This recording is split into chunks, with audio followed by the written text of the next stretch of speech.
नमस्कार दोस्तों, मैं अंकुर उपाध्याय स्वागत करता हूं आप सभी का आपके अपने YouTube channel share market analysis में।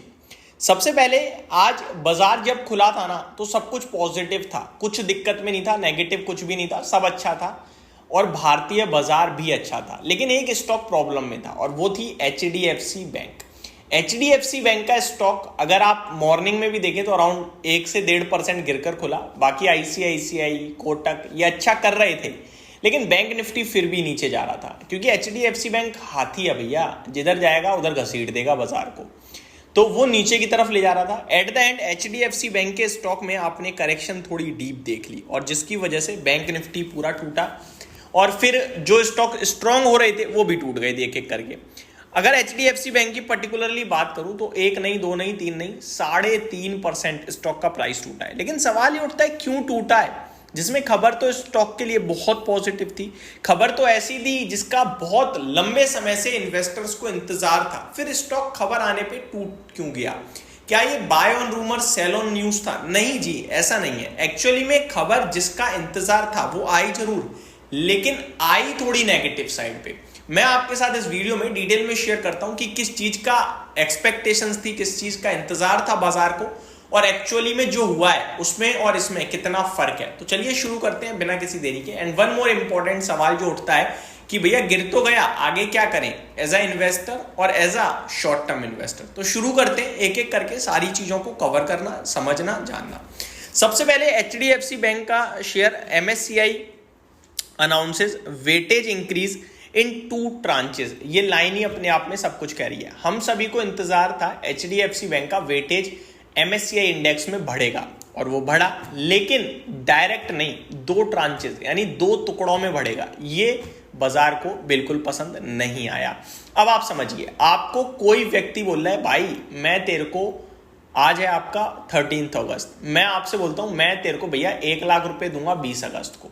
आप खुश हो और आपको जिन लोगों को भी पैसे देने हैं वो सब भी खुश हैं, या जिसको आपने कह दिया मेरे को मिलेगा मैं तेरे को भाई इतना दूंगा, तो सब खुश हैं। वो कि सब इंतजार किसका करेंगे? 20 तारीख का। 20 तारीख तक आपसे बहुत अच्छी बातचीत करेंगे वो सब, क्योंकि उन्हें पता है 20 को आपको पैसा मिलना है और आप उन सबको दोगे, राइट? अब 20 तारीख को पैसा मिलने वाला दिन आता है। अब मैं कहता हूं हाँ जी भाई साहब आपको 1 लाख रुपए तो मिलेगा, लेकिन 31 तारीख तक दूंगा मैं 50,000 रुपए और 50,000 दूंगा मैं बाद में। तो आपको भी झटका लगेगा, जिन लोगों को आपने देने थे या जिन लोगों ने आपसे लेने थे उन सबको भी झटका लगेगा। लगेगा या नहीं लगेगा? क्योंकि पूरा 1 लाख तो छोड़ो, आपको 50,000 भी नहीं मिल रहा। 50,000 जो मिल रहा है वो भी 10 दिन में मिलेगा, आने वाले एक साथ नहीं मिल रहा।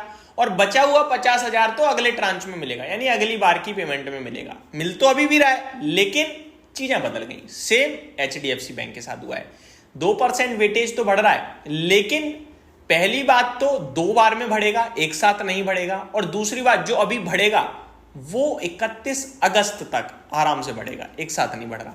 तो यही चीज बाजार को पसंद नहीं आया। लेकिन अब इसमें लॉन्ग टर्म इन्वेस्टर को क्या समझना चाहिए कि मिलेगा तो सही, जितने लोगों को आपने पैसे देने थे या जितनों को आपसे लेने थे सबको क्या समझना चाहिए, आज नहीं मिला 2 महीने में मिल जाएगा, मिल तो रहा ही है, ठीक है। तो शुरुआत में निराश होंगे, लेकिन एट द एंड वापस से खुश होने लगेंगे जैसे जैसे पैसा मिलने का समय आएगा, राइट?